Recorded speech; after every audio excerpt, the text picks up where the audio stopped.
That's what I would have said if we were actually doing that today. But we're not. Instead, today we are going to install Wine 7.0 on more operating systems, and I'm going to tell you why we're doing that. But first, don't forget to hit the like and subscribe button so you don't miss out on any future videos, and give that notification bell a good old ring while you're at it. So you're probably wondering, Nick, why does this matter? Well, I'm going to tell you why it matters. Since I made my previous install video, yes, there was some issues here.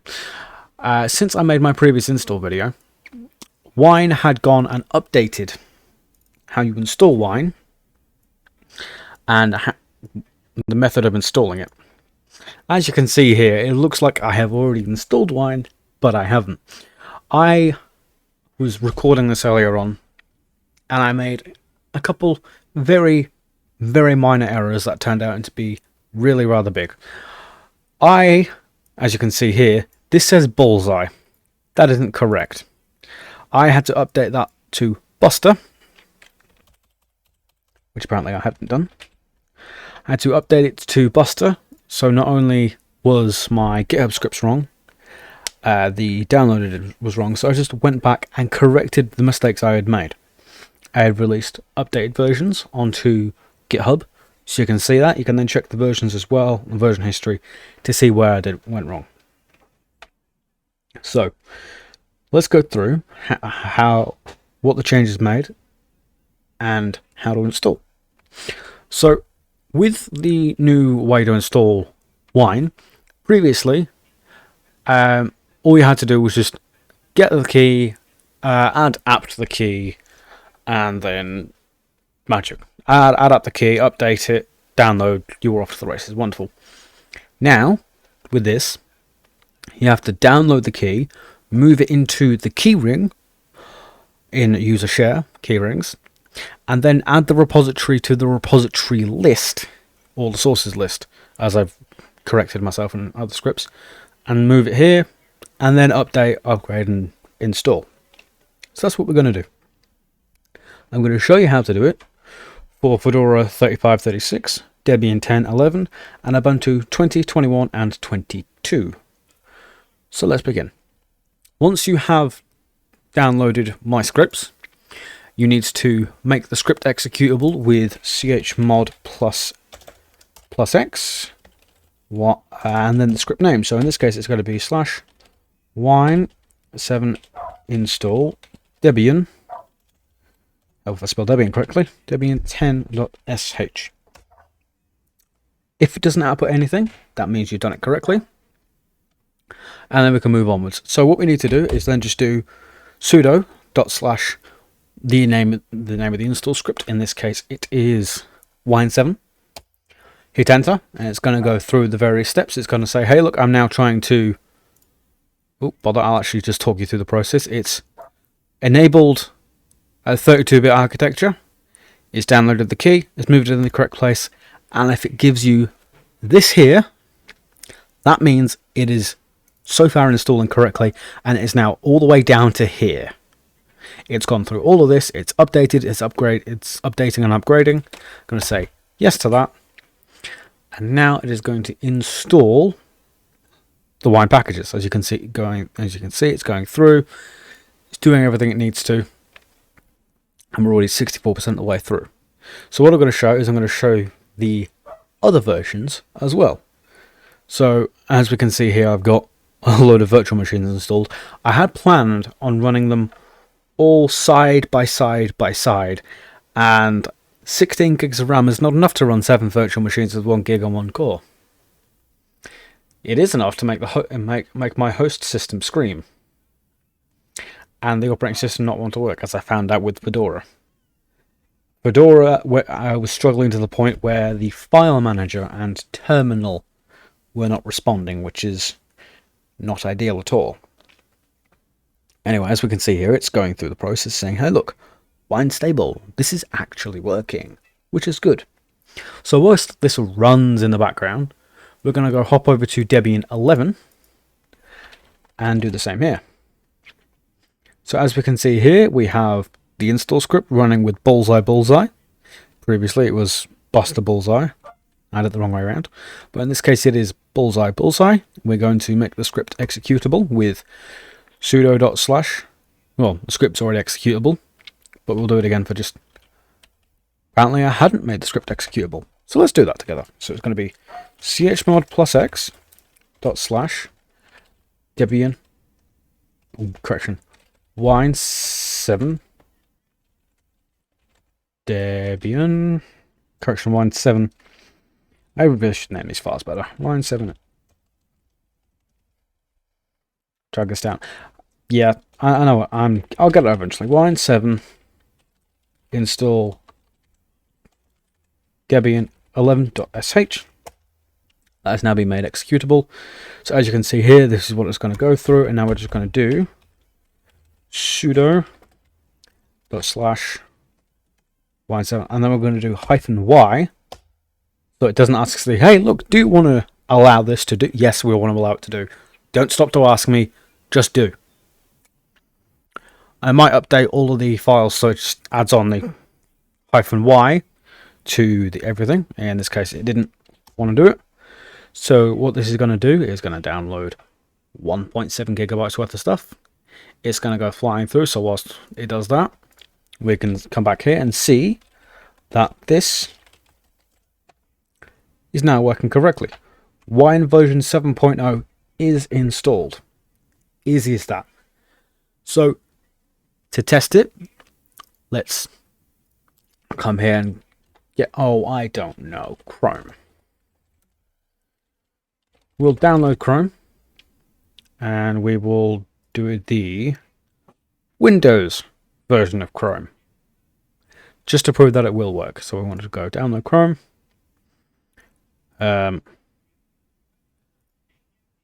Okay, guess we can't do that. Chrome.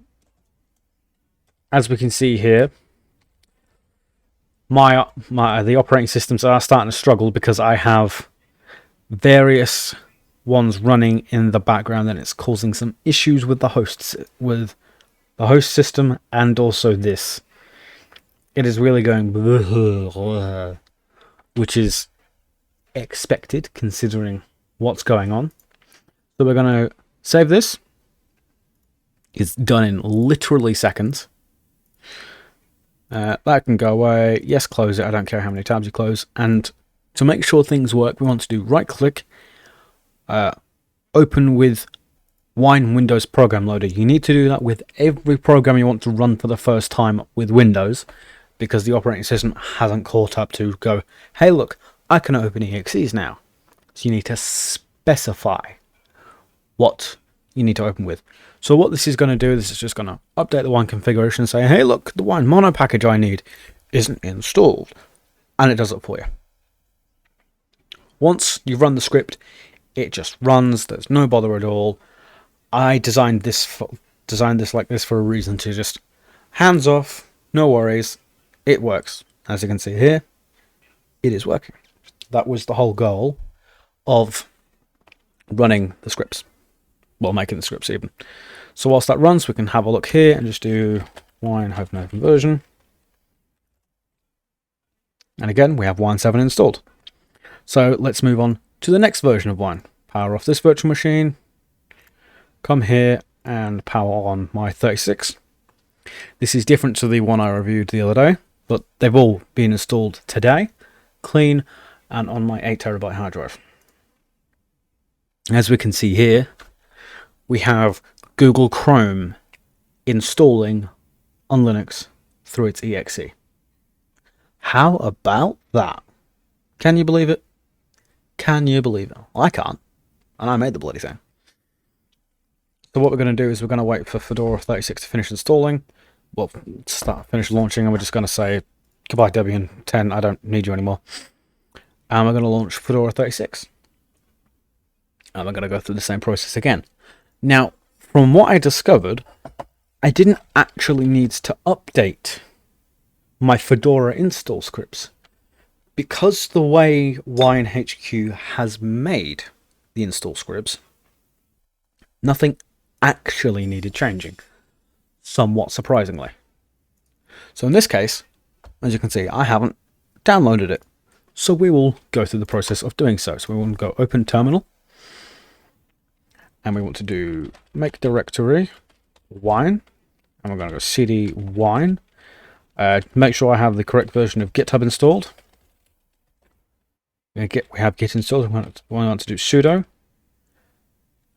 git clone https://github.com/map1/wine7.0.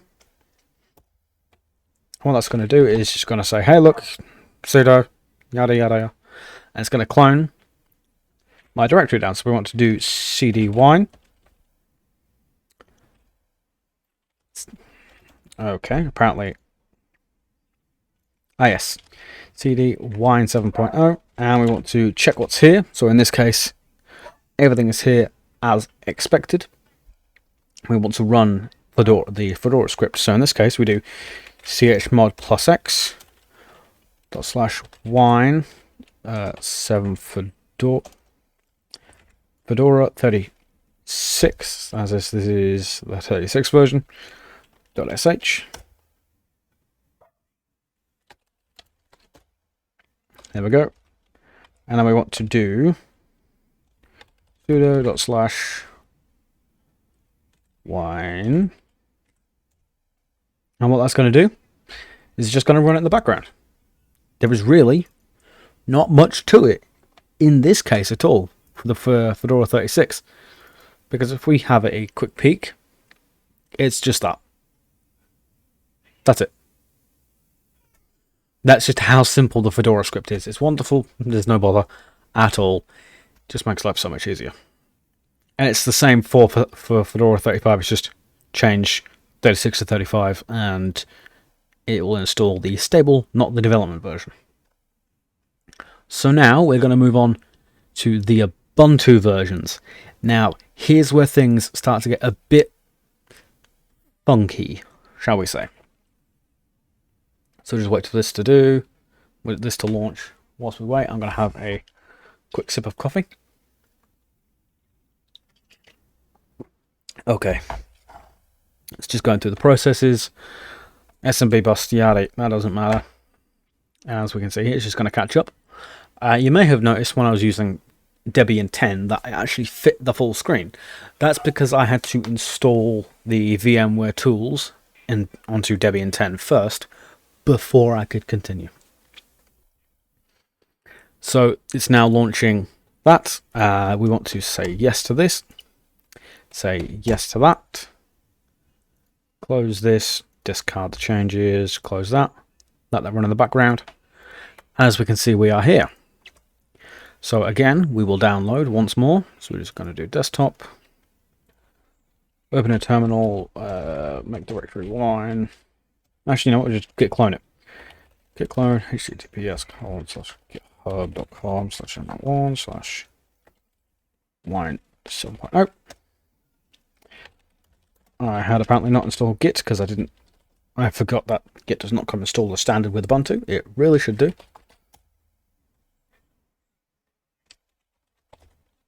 Did I? Huh, okay, that's wonderful.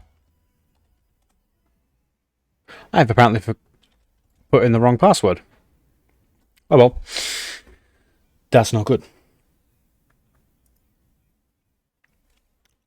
But this is Ubuntu version 20. I will stick a card in the top right hand corner now, Nick, to take you to the video. In this case, we're just gonna turn it off. I've already made a video on this, so I'm gonna show you how to do it with Ubuntu 22 and what the differences are.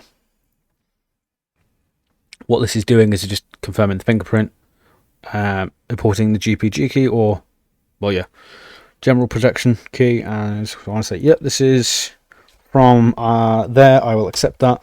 That's what I love about you running the script with Fedora to install. It's just there. It's one line, and it goes, okay, I'm going to get everything that's needed, rather than just having to go through various steps, and we're 22 or 27 lines into an install script. Now, I have learned from the past when it comes to commenting code.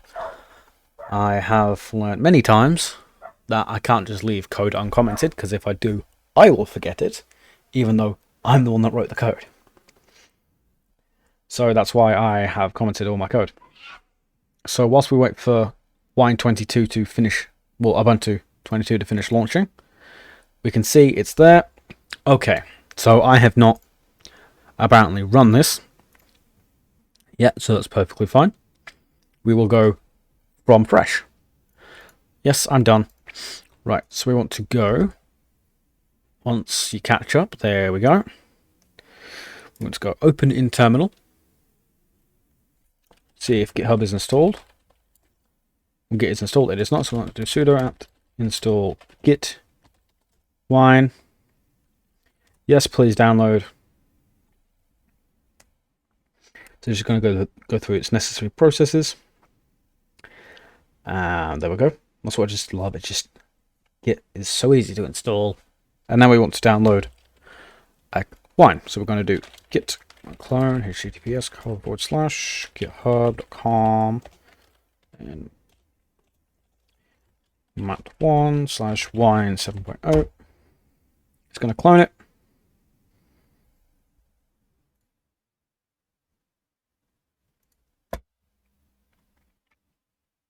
Okay, as we can see, there's an error in real time. Apparently, Xorg has had a failure, so I'm actually going to let that send off, because that's an error I have not discovered before. Are you okay there, Xorg? Anyway, error in real time. They can be interesting. So Wine7.0, and as we can see here, we have 3 to pick from for Ubuntu. In this case, we're going to have a quick peek at Ubuntu 22. And here's where things are different. WineHQ Dev L. There is currently not an available version of Wine that is stable for Ubuntu 22. Because of how new Ubuntu 22 is, Wine have not got round to making a stable version, which is fine. These things take time. But because of how relatively released Ubuntu 22 is, they're not round to it yet. So when we install the development, it's either going to install Wine 7.8 or 7.9. When I tested this the other day, it installed Wine 7.8. So that's what we're going to do. So we're going to grab said terminal again. And we're going to go chmod +x /wine7 install Ubuntu 22.sh. And then we're just going to go /sudo /wine7 installed, and no such file or directory. What do you mean there, mate? Ah, that's fine. As we can see here, there is a small issue. It has Windows encoding. I will correct this and upload a corrected version when we're done. So what we're going to do is just going to run it again, now that it has the corrected encoded version. And it's just going to go through and run everything. So at this point, it's now moved. It's now got the keys. It's got everything it needs to. It's now doing all the downloading.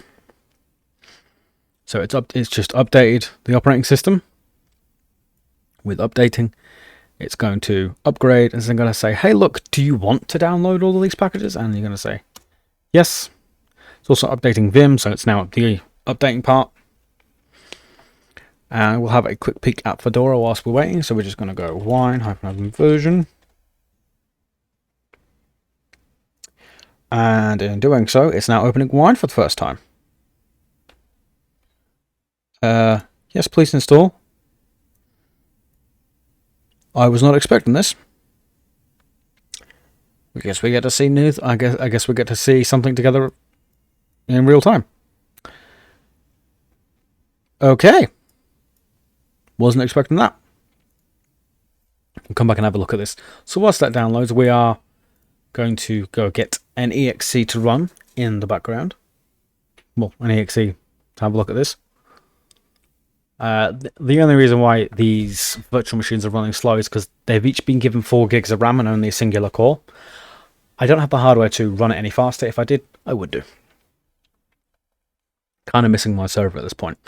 So we're going to go, oh, I don't know, Opera GX. GX download.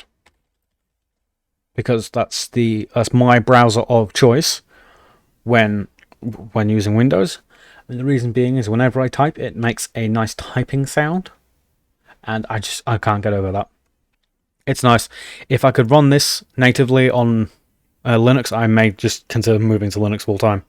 But I use both interchangeably, and that's fine. Whatever you choose to run full time is up to you, and if you like it, run with it. As we can see here, there's kind of say, hey, look, there's an issue with the archive. That's because Wine is not finished installing yet. For some reason, as I have noticed, Ubuntu likes to download it 2 megabytes a second. That is not what I get. Just going to do wine-version. Wine7.0.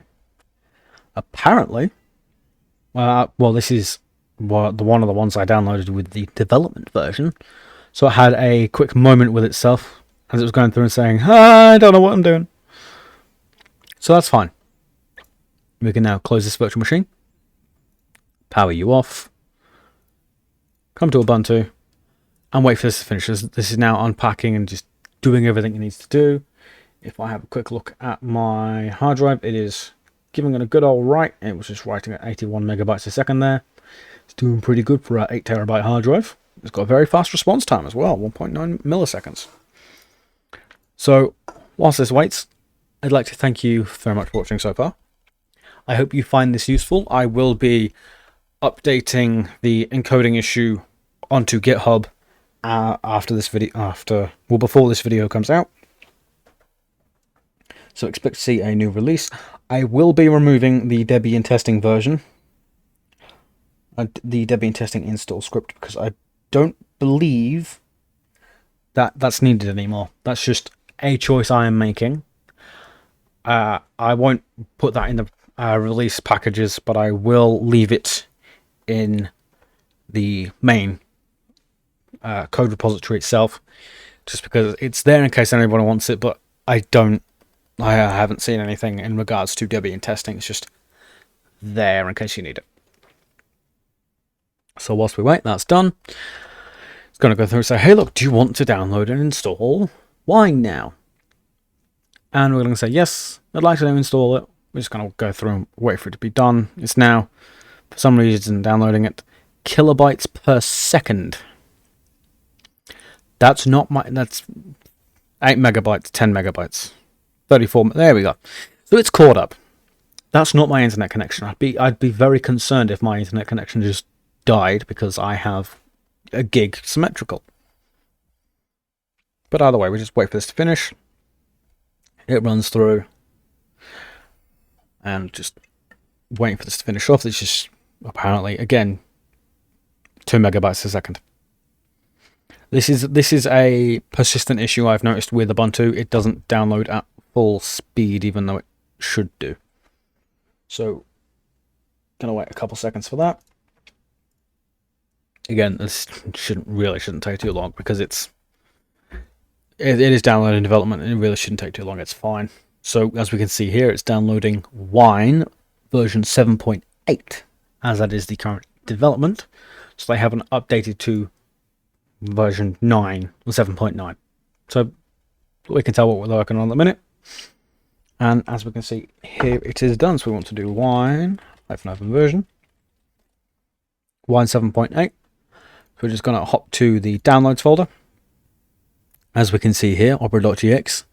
So it wants to install with open with Archive Manager. That's not correct. So we do open with other application, Wine Windows Program Loader. And now it's going to do the process of downloading and installing Wine Mono, which is perfectly fine. It does that upon first use of Wine every time. Flies through, does what it needs to do.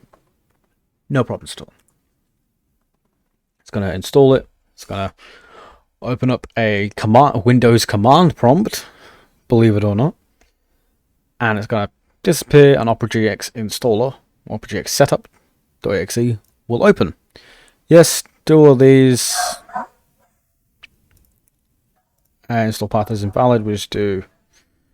Oh, I don't know. We'll do C drive. And as we can see here, the reason this isn't ideal, as we can see, some of the buttons are funky, but that's fine. Just going to download and install. This is one of the disadvantages of using Wine. Sometimes the fonts are not correct, so it will give some funkiness, which is expected. It's loading everything over itself, so there are definitely some kinks that need to be worked out. But again, not really too much of a bother. This will finish off doing its due, and then we'll be finished. So as you can see at the top bottom of your screen, this is going to be a long video. So if you've made it this far, thank you very much. I'd like you to have a look at the description, where I will include links to the GitHub repository, the links to the release pages, or the release page, as well as my Patreon, Twitch, and my Ko-fi, where you can subscribe. You can subscribe there. You can subscribe on Patreon. Everything that could help support me. You could also support me on GitHub as well if you fancied. I'd be one of my first GitHub sponsors. So, as we can see here, this is just stalled out. I'm guessing because of an install or downloading issue. It's just gone blech. That's fine. Oh, there we go. Not responding. That is the disadvantage of running Windows programs through Wine. Sometimes it just goes, nope, don't want to work. So that's fine. So yeah, we're just gonna leave it be and watch it scream as it's dying. So anyway, this is the end of the video. I'd like to thank my patron Ashley for being subscribed over at Patreon. I'd like to thank you very much for watching. Thank you for making it this far. I have been Nick, you have been amazing, and I hope you have a good rest of your day. Goodbye.